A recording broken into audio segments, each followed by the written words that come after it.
তাহলে কি বলছিলাম, কোনটা পড়ানোর বিষয়বস্তু ছিল ইলেকট্রোলাইসিস বা তড়িৎ বিশ্লেষণ। তাহলে ইলেকট্রোলাইসিস বা তড়িৎ বিশ্লেষণ কি? ইলেকট্রোলাইসিস বা তড়িৎ বিশ্লেষণ হলো কেমিক্যাল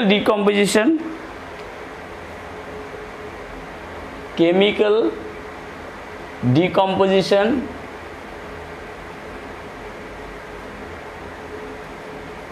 of electrolyte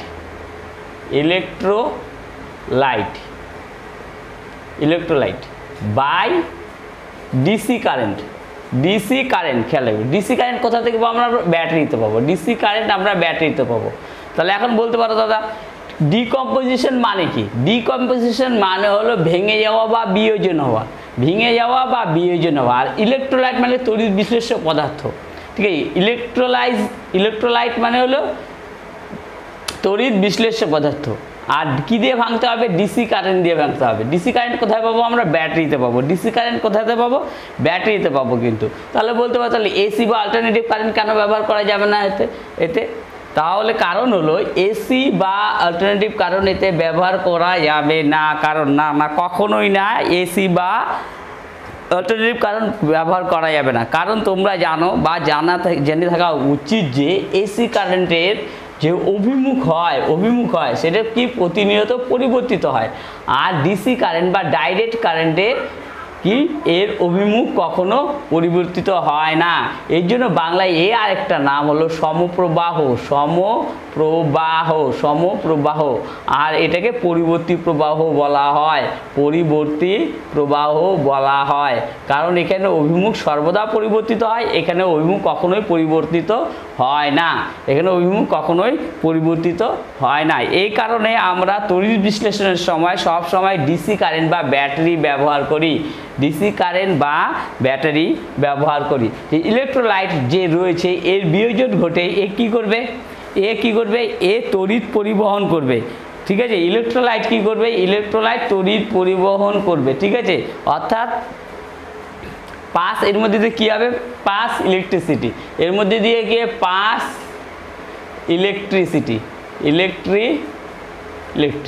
ঠিক আছে, যার মধ্যে ইলেকট্রিক পাস হয় তাকে কি বলি? আমরা কন্ডাক্টর বলি। যার মধ্যে দিয়ে ইলেকট্রিক পাস হয় তাকে আমরা কি বলতে পারি? কন্ডাক্টর বলা হয়। কন্ডাক্টর বা পরিবাহী বলা হয়। পরিবাহীও বলা হয়। পরিবাহী বলা হয়। যার মধ্যে দিয়ে ইলেকট্রিক যায় তাকে কি বলা হয়? কন্ডাক্টর বা পরিবাহী বলা হয়। ঠিক আছে, তাকে কন্ডাক্টর বা পরিবাহী বলা হয়। ঠিক আছে, তাহলে এখানে দেখো এখানে কি বলছে? ইলেকট্রোলাইসিস। দেখো এখানে কি বলছে? দেখে এখান থেকে নাম থেকে বোঝা যাচ্ছে ইলেকট্রন কথা থেকে ইলেকট্রোলাইসিস কথা অর্থ ভেঙে যাওয়া। ঠিক আছে, লাইসিস কথার অর্থ হলো ভেঙে যাওয়া। ঠিক আছে, তাই ইলেকট্রনগুলো ভেঙে যাবে, অর্থাৎ ইলেকট্রনের আদান প্রদান ঘটবে। অর্থাৎ ইলেকট্রনের এখানে কি হবে? আদান প্রদান ঘটবে। ঠিক আছে, যেমন NaCl এটা কিভাবে ভাঙবে? এটা Na+ আর Cl- এভাবে ভাঙবে। ঠিক আছে, তারপরে যেমন আরও রয়েছে এরকম। এটা ভেঙে কি হবে? এখানে কি ইলেকট্রনের আদান প্রদান ঘটবে, তার ফলে এ কী করবে? তড়িৎ পরিবহন করবে। ইলেকট্রনের আদান প্রদানের ফলে এরা কি করবে? তড়িৎ পরিবহন করবে। খেয়াল রাখতে হবে এটা কিন্তু। তাহলে আমরা কি দেখতে পাচ্ছি এখানে? NaCl কি হচ্ছে? তড়িৎ পরিবহন করছে। কিন্তু NaCl কখন তড়িৎ পরিবহন করবে? NaCl তড়িৎ পরিবহন করবে কখন হয়? জলে দ্রবীভূত বা গলিত অবস্থায়, অর্থাৎ মলটেন বা অ্যাকুয়াস। এই অবস্থায় এরা কি করবে? ইলেকট্রন কি পরিবহন করবে।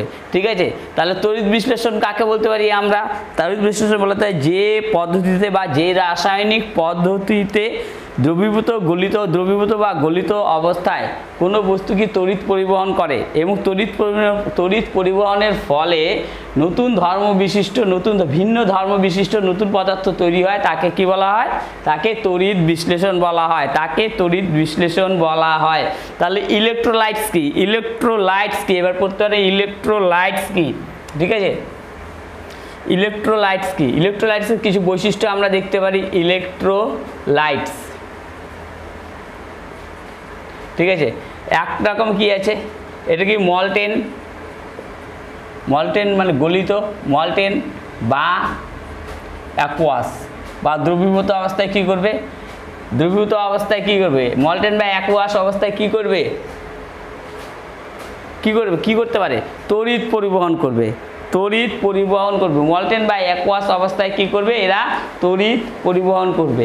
অ্যালাউ কি করবে, allow to allow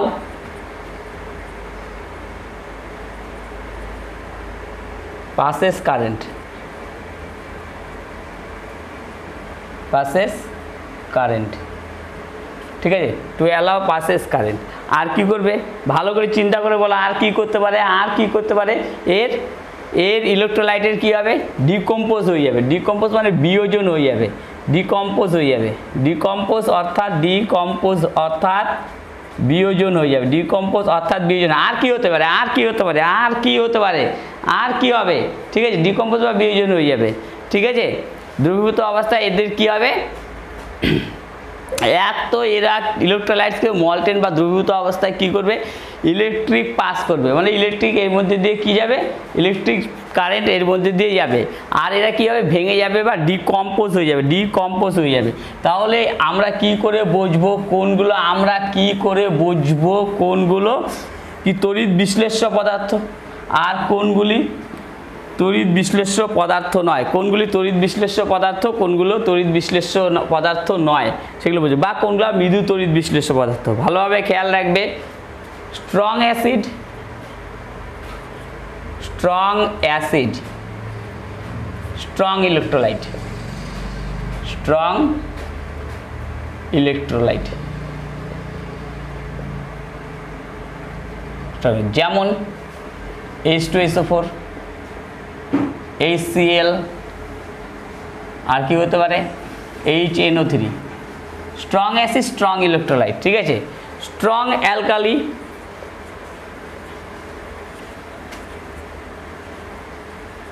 alkali, strong electrolyte, strong electrolyte, যেমন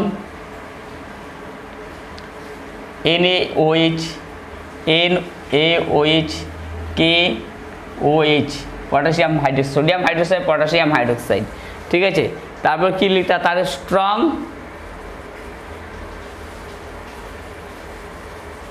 সল্ট,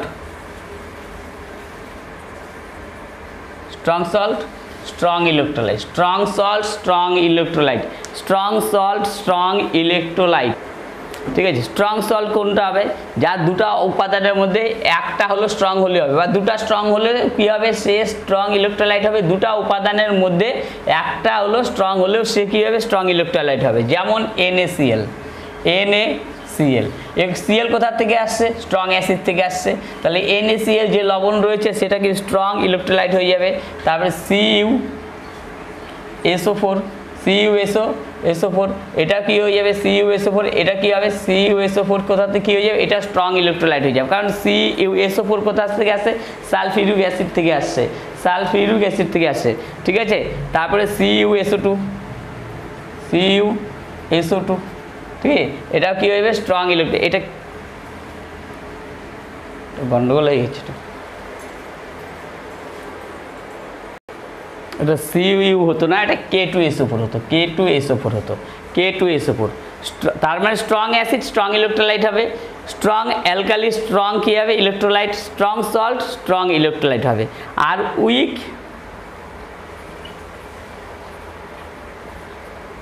অ্যাসিড উইক ইলেকট্রোলাইট হয়ে যাবে, উইক ইলেকট্রোলাইট, ইলেকট্রোলাইট হয়ে যাবে, উইক অ্যাসিড উইক ইলেকট্রোলাইট হবে। যেমন উইক অ্যাসিডের উদাহরণ কি হবে, CH3COOH, ঠিক আছে, এটা কি হয়ে যাবে, এটা হবে উইক একটা ইলেকট্রোলাইট হয়ে যাবে, ঠিক আছে। অর্থাৎ মৃদু তড়িৎ বিশ্লেষ্য পদার্থ, মৃদু তড়িৎ, এগুলো পরীক্ষাতে আসে কিন্তু। একটি তীব্র তড়িৎ বিশ্লেষ্যের উদাহরণ sulphuric acid, hydrochloric acid, nitric acid, তারপরে তড়িৎ তীব্র তড়িৎ বিশ্লেষ্য তীব্র বলছি মৃদু তড়িৎ বিশ্লেষ্য পদার্থের উদাহরণ কী হবে? Acetic acid. আর মনে রাখবে অ্যাসিডের মধ্যে যদি কার্বন থাকে তাহলে অ্যাসিডের তীব্রতাকে নষ্ট করে দেয়। দেখো এখানে কার্বন রয়েছে, অ্যাসিডের মধ্যে যদি কার্বন থাকে তাহলে অ্যাসিডের তীব্রতাকে কি সে নষ্ট করে দেয়, অর্থাৎ সেই অ্যাসিডটা মৃদু অ্যাসিড হয়ে যায়। তারপর নন ইলেকট্রোলাইট কোনগুলো হবে? Non electrolyte, non electrolyte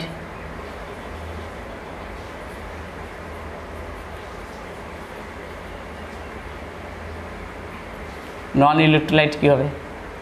alcohol হবে, অ্যালকোহল, সুগার অর্থাৎ চিনি, ঠিক আছে, কেরোসিন। আর কি হতে পারে মনে করো? আর কি হতে পারে? ভালো করে মনে করে বলো আর কি হতে পারে, ঠিক আছে? আর কি হতে পারে ভালো করে মনে করে দেখো, ঠিক আছে? আর কি হতে পারে? সুগার, তার ইউরিয়া, ইউরিয়া, ঠিক আছে? এগুলো সব হবে মৃদু ইলেকট্রোলাইট, নন ইলেকট্রোলাইট। এগুলো হবে কি? নন ইলেকট্রোলাইট, ঠিক আছে? এগুলো সব হবে নন ইলেকট্রোলাইট, ঠিক আছে? তাহলে ইলেকট্রোলাইট কি করছে? ইলেকট্রোলাইট কি করছে? ইলেকট্রোলাইট, ভালো করে, ইলেকট্রোলাইট কি করছে? পাস কারেন্ট, মানে এর ভিতর দিয়ে তড়িৎ প্রবাহ হচ্ছে, পাস কারেন্ট। তাহলে আমরা জানি যার মধ্যে দিয়ে, যার ভিতর দিয়ে তড়িৎ যায় সে কি? পরিবাহী, অর্থাৎ কন্ডাক্টর। কন্ডাক্টর, সে কন্ডাক্টর। আবার দেখো কন্ডাক্টর তো আমরা আরেক জায়গায় পড়ছি পরিবাহীতে, ঠিক আছে? চলতড়িতে আবার কন্ডাক্টর পড়ছি, সেখানে কন্ডাক্টর কী ছিল? সেখানে কন্ডাক্টরগুলো কী ছিল? অর্থাৎ পরিবাহীগুলো ধাতব ছিল কিন্তু। তাহলে এখান থেকে দেখতে পাচ্ছি যে কন্ডাক্টর বা পরিবাহী দুই প্রকার, একটা হলো ধাতব কন্ডাক্টর পরিবাহী অর্থাৎ মেটালিক কন্ডাক্টর, আর একটা হলো ইলেকট্রোলাইট কন্ডাক্টর। কি দেখতে পেলাম আমরা? তাহলে এখানদের মধ্যে আমরা পার্থক্য ডিফারেন্সটা খোঁজার চেষ্টা করি, ঠিক আছে? ধাতব পরিবাহী, মেটালিক কন্ডাক্টর, মেটালিক কন্ডাক্টর, আরেকটা ইলেকট্রোলাইট কন্ডাক্টর, ইলেকট্রোলাইট কন্ডাক্টর।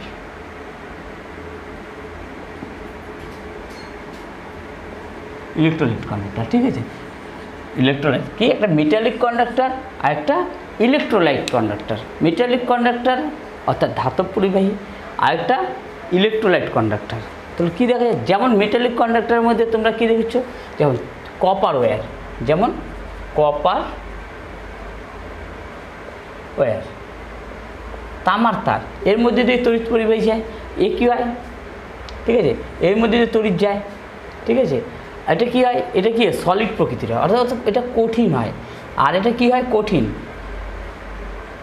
এটা সবসময় মেটালিক কন্ডাক্টর সবসময় কী হয়ে যাবে? কঠিন হয়ে যাবে, ঠিক আছে? আর তাহলে আর এটা কি হয়? ঠিক আছে, এটা 1 নম্বর দিই। আর এটা কি সবসময় তরল বা দ্রবীভূত অবস্থা থাকে? এটা তরল বা লিকুইড ফর্মে থাকে সবসময়, এটা তরল হয়, এটা তরল প্রকৃতির হয়। আর ভালো করে দেখো কপারের মধ্যে, কপার তার দিয়ে যখন ইলেকট্রিক যাচ্ছে, তখন ইলেকট্রিক যাওয়ার পর কপারে কোনো পরিবর্তন ঘটছে কি? কপারে কোনো পরিবর্তন ঘটছে? কপার তার তো কপার তারই থেকে যাচ্ছে, তার কোনো অভ্যন্তরীণ বা অণুর গঠনে কোনো পরিবর্তন হচ্ছে না। তার মানে এখানে কেমিক্যাল চেঞ্জ কোনো ঘটছে না। তাহলে এখানে কি হচ্ছে? কেমিক্যাল চেঞ্জ ঘটে না, কেমিক্যাল চেঞ্জ হচ্ছে না। আর ইলেকট্রোলাইটের ক্ষেত্রে দেখো কেমিক্যাল চেঞ্জ হচ্ছে কিন্তু, যেমন সোডিয়াম ক্লোরাইড ভেঙে গিয়ে কিসে আয়নে, দুটো আয়নে পরিণত চায়। একটা কি সোডিয়াম আয়নে পরিণত, একটা সোডিয়াম আর একটা ক্লোরিন, দুটো ভাগে ভাগ হয়ে যায়, অর্থাৎ তাদের কি হচ্ছে? রাসায়নিক পরিবর্তন ঘটছে। অর্থাৎ এক্ষেত্রে কি হয়? কেমিক্যাল চেঞ্জ ঘটছে কিন্তু, কেমিক্যাল চেঞ্জ, এক্ষেত্রে কেমিক্যাল চেঞ্জ হবে কিন্তু, অর্থাৎ এখানে কেমিক্যাল চেঞ্জ হবে। তাহলে আমরা কি দেখতে পেলাম? মেটালিক কন্ডাক্টর কী হবে? সবসময় কঠিন অবস্থায় থাকবে, ইলেকট্রোলাইট কন্ডাক্টর তরল অবস্থায় থাকে। আর মেটালিক কন্ডাক্টরের কি হয় না? কেমিক্যাল চেঞ্জ হয় না, রাসায়নিক পরিবর্তন ঘটে না। আর এদের রাসায়নিক পরিবর্তন ঘটে, এদের মধ্যে রাসায়নিক পরিবর্তন ঘটে কিন্তু, ঠিক আছে?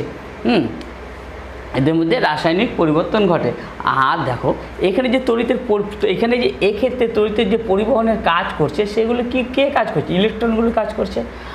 আর ঠিক আছে, আর এই ক্ষেত্রে তড়িতের যে পরিবহন করছে বিভিন্ন প্রকার আয়ন করছে, বিভিন্ন প্রকার আয়ন এখানে তড়িৎ পরিবহন করছে কি আয়ন করছে তড়িতের পরিবহন, ঠিক আছে আয়ন। যেমন NaCl, NaCl এটা ভাঙলো, কিভাবে ভাঙছে Na প্লাস আর কি Cl মাইনাস, অর্থাৎ কীভাবে ভাঙছে এটাকে ক্যাটায়ন হয়ে যাচ্ছে, এখানে ক্যাটায়ন আর এখানে অ্যানায়ন, আর এই ক্যাটায়ন আর অ্যানায়নগুলোই কি হচ্ছে তড়িৎ পরিবহন করছে, অর্থাৎ আয়ন এক্ষেত্রে আয়নগুলোই কি আয়তন লিখে দিয়েছে, এখানে আয়নগুলি কি তড়িৎ পরিবহন করছে। এই হলো আমাদের কি মেটালিক কন্ডাক্টর আর ইলেকট্রোলাইট কন্ডাক্টরের মধ্যে পার্থক্য, ঠিক আছে। এখানে মেটালিক কন্ডাক্টর আর ইলেকট্রিক কন্ডাক্টরের মধ্যে এটা হলো ডিফারেন্স, ঠিক আছে। আশা করি বোঝা গেছে।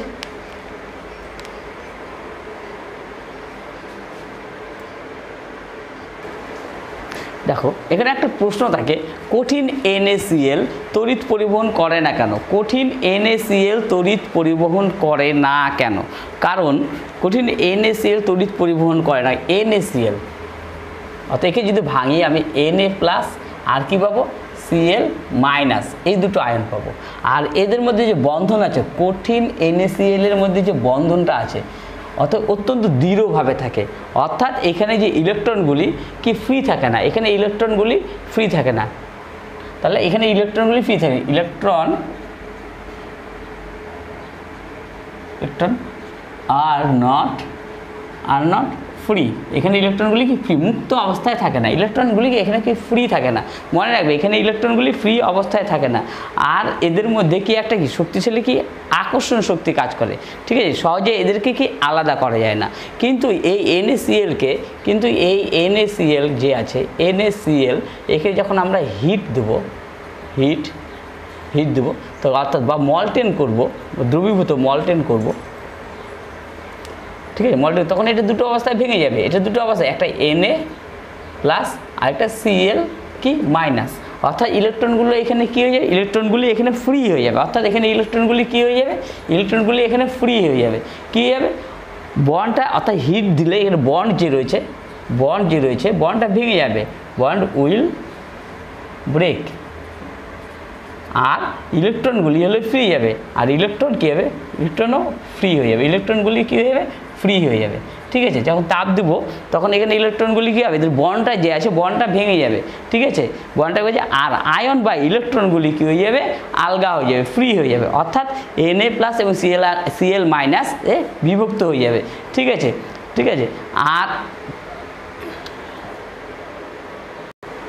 আর মনে রাখবে আর যখন জল দিয়ে এটাকে ভাঙবো, ঠিক আছে, জল দিয়ে ভাঙি অর্থাৎ লবণের মধ্যে যদি জল দিয়ে দিই তাহলে এর বন্ধন কী হবে দুর্বল হবে, বন্ধন এই ক্ষেত্রে কী হবে দুর্বল, জল দিয়ে ভাঙা যাবে সেটা ক্ষেত্রে কী হবে দুর্বল হবে, বন্ধনও দুর্বল হয়ে যাবে, অর্থাৎ Na আর Cl এর মধ্যে যদি জলের সংস্পর্শে আসে NaCl অর্থাৎ লবণ, সাধারণ লবণ বা খাদ্য লবণের মধ্যে জল দেওয়া যায় তাহলে কি এখানে বন্ধনটা কী হবে দুর্বল হবে এবং NaClটা কী হয়ে যাবে ভেঙে যাবে। আর জল দিয়ে ভাঙাকে কী বলা হয় ডাই ইলেকট্রিক, জল দিয়ে যখন এদের ভাঙন ঘটবে একে বলে ডাই ইলেকট্রিক বলবে, খেয়াল রাখবে কিন্তু জল দিয়ে যে ভাঙনটা করবে একে কী বলবে ডাই ইলেকট্রিক বলবে, ঠিক আছে, জল দিয়ে ভাঙলে একে কী বলবে ডাই ইলেকট্রিক বলবে, এগুলো খেয়াল রাখবে কিন্তু ছোটো বিষয়গুলো, ঠিক আছে ছোটো বিষয়গুলো কিন্তু খেয়াল রাখবে। এরপরে আমরা সোডিয়াম ক্লোরাইডের তড়িৎ বিশ্লেষণ প্রক্রিয়াটি দেখব। এরপরে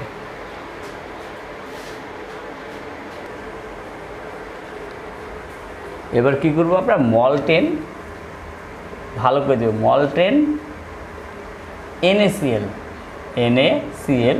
ইলেকট্রোলাইসিস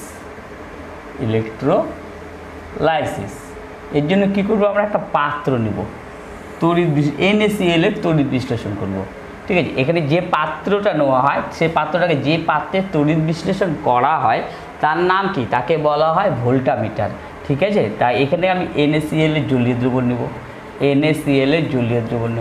ঠিক আছে, খেয়াল রাখবে এখানে একটা তড়িৎদ্বার দেবো, এখানে একটা তড়িৎদ্বার, ঠিক আছে, এখানে একটা তড়িৎদ্বার আর এখানে একটা তড়িৎদ্বার দেবো, ঠিক আছে, দিলাম তড়িৎদ্বার, ঠিক আছে। এটা ব্যাটারির নেগেটিভ প্রান্তের সাথে যোগ করে দেবো, এটা ব্যাটারির নেগেটিভ প্রান্তের সাথে যোগ করে দেবো, আর এটাকে ব্যাটারির পজিটিভ প্রান্তের সাথে যোগ করব, ঠিক আছে, তাহলে এখানে কি কার জলীয় দ্রবণ নিলাম আমরা, NaCl, তাহলে এখানে কি উৎপন্ন হবে, Na প্লাস আর Cl মাইনাস, এর ভাঙন ঘটবে জলের মধ্যে, আর জলেরও ভাঙন ঘটবে তার সাথে, ঠিক আছে, তার সাথে কি জলেরও ভাঙন, অর্থাৎ H প্লাস আর OH মাইনাস আয়ন উৎপন্ন হবে, ঠিক আছে। তো এখানে বোঝা এই ভালো করে দেখে বলো তো, এখানে Na যে প্লাস আছে এই ইলেকট্রনগুলি কোন দিক দিয়ে আকর্ষণ হবে, কোন দিকে যাবে, এই সাইডে যাবে না এই সাইডে, এই সাইডে যাবে না এই সাইড, দেখো এটা হলো নেগেটিভ তারের সাথে যুক্ত হয়েছে, আর NaCl প্লাস আছে, তাহলে কি প্লাস আর মাইনাস পরস্পরকে আকর্ষণ করে, অর্থাৎ এইদিকে যাবে, আর এটা কি আছে প্লাস আছে, ক্লোরিনটা কোন দিকে যাবে, এই দিকে যাবে। তাহলে আবার প্রশ্ন জাগতে পারে, তোমরা বলতে পারো যে স্যার এখানে তো প্লাস, এইচেরও তো প্লাস আছে, H প্লাস আছে, এও তো আয়ন আছে, এও তো যেতে পারে। তড়িৎ রাসায়নিক শ্রেণীতে যদি আমরা দেখি তাহলে হাইড্রোজেনের নিচে সোডিয়ামের অবস্থান থাকে, এর জন্য যার অবস্থান তড়িৎ রাসায়নিক শ্রেণীতে যার অবস্থান নিচে থাকে সেই আগে যাবে, ঠিক আছে, সেই আগে যে কোনো একটা থেকে ইলেকট্রন গ্রহণ হবে, এমন নয় যে এখান থেকেও ইলেকট্রন গ্রহণ করবে আবার এখান থেকে গ্রহণ করবে, যে কোনো একটা থেকে গ্রহণ করবে। কোনটা থেকে গ্রহণ করবে, তড়িৎ রাসায়নিক শ্রেণীতে যার অবস্থান নিচে সে তার থেকে ইলেকট্রন গ্রহিত হবে, ঠিক আছে, অর্থাৎ এই দিকে ইলেকট্রন গ্রহিত হবে। তাহলে এটা একটা এটার তড়িৎদ্বারের নাম আছে, এটা একটা তড়িৎদ্বারের নাম আছে। তো মনে রাখতে হবে আমাকে NCR, এখানে থেকে ভালো করে খেয়াল রাখবে, NCR, ঠিক আছে। NCR মানে কি, NCR মানে হলো N অর্থাৎ নেগেটিভ, C অর্থাৎ ক্যাথোড, ঠিক আছে, ক্যাথোড, C অর্থাৎ ক্যাথোড, আর R অর্থাৎ রিডাকশন, খেয়াল রাখবে কিন্তু রিডাকশন, অর্থাৎ ব্যাটারির নেগেটিভ তড়িৎদ্বারকে কী বলা হয়, ক্যাথোড বলা হয়। মনে রাখবে কিন্তু সব প্রশ্ন উত্তর বেরিয়ে আসবে, কিন্তু ব্যাটারির নেগেটিভ তড়িৎদ্বারকে কী বলা হয় বা ঋণাত্মক তড়িৎদ্বারকে কী বলা হয়, ক্যাথোড বলা হয়, ঠিক আছে। আর রিডাকশনকে আমরা বাংলায় কি বলি, রিডাকশনকে বলি আমরা বাংলায় বিজারণ, রিডাকশন বাংলায় বলি আমরা বিজারণ, ঠিক আছে। আর বিজারণ কোথায় ঘটে, তাহলে বিজারণ কোথায় ঘটে, ক্যাথোড না অ্যানোডে, তো বিজারণ ঘটে তাহলে ক্যাথোডে ঘটে। তো প্রশ্ন আছে যে ক্যাথোডে কোন ধরনের বিক্রিয়া ঘটে, তো বিজারণ, ঠিক আছে। এখানে ছোটো ছোটো প্রশ্নের জন্য এটা খেয়াল রাখবে। আরেকটা এই সাইডে, তাহলে এবার দেখি এদিকে কী লেখা যায়, এখানে লিখবো পাও, PAO, P অর্থাৎ পজিটিভ, A অর্থাৎ অ্যানোড, ঠিক আছে, অ্যানোড, আর O অর্থাৎ অক্সিডেশনকে আমরা বাংলায় বলি জারণ, ঠিক আছে, অক্সিডেশনকে আমরা বাংলায় বলি জারণ, খেয়াল রাখবে, অক্সিডেশনকে বাংলায় বলি জারণ, ঠিক আছে। তাহলে আমরা এখানে প্রশ্ন আছে যে ব্যাটারির পজিটিভ তড়িৎদ্বারকে কী বলে, অ্যানোড বলে, বা অক্সিডেশন কোথায় ঘটে, অ্যানোডে ঘটে, বা অ্যানোডে কোন বিক্রিয়া ঘটে, জারণ ঘটে, অ্যানোডে কোন বিক্রিয়া ঘটে, জারণ ঘটে, ঠিক আছে।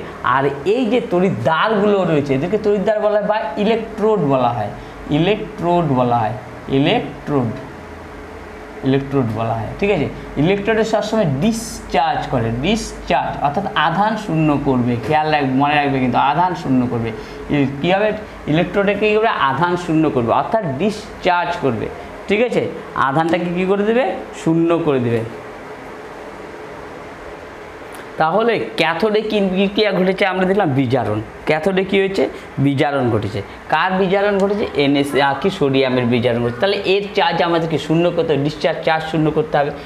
Na কি আছে, Na প্লাস, তার মানে কি এখানে কি একটা ইলেকট্রন বর্জন করছে, এটাকে আমাকে চার্জটাকে শূন্য করতে হবে। তাহলে কি করবো এবার, আমি কি করবো এবার, তাহলে একটা ইলেকট্রনে কী করছে, বর্জন করছিল, তাহলে একটা ইলেকট্রনকে গ্রহণ করলে কি হয়ে যাবে, এটা গ্রহণ করলে Na হয়ে যাবে, শুধু হলো, ঠিক আছে।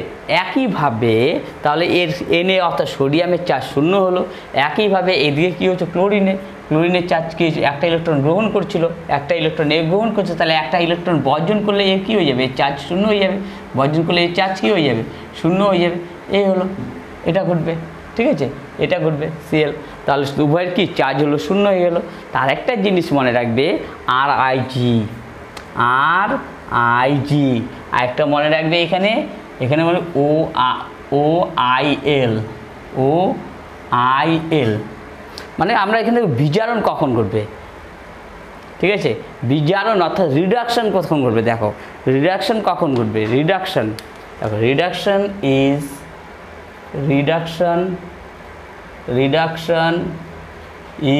এই যে reduction is gain of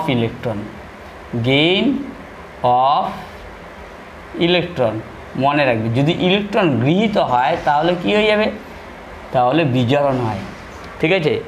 RIG reduction is gain of electron, যদি ইলেকট্রন গৃহীত হয় তাহলে কী হবে, বিজারণ। তারপরে এদিকে OIL, তাহলে OIL অর্থাৎ oxidation is loss of electron, অর্থাৎ ইলেকট্রন যদি ত্যাগ করে তাহলে কি হয়ে যাবে, তাহলে অক্সিডেশন অর্থাৎ জারণ হবে, ঠিক আছে, ভালো করে করবে, ঠিক আছে।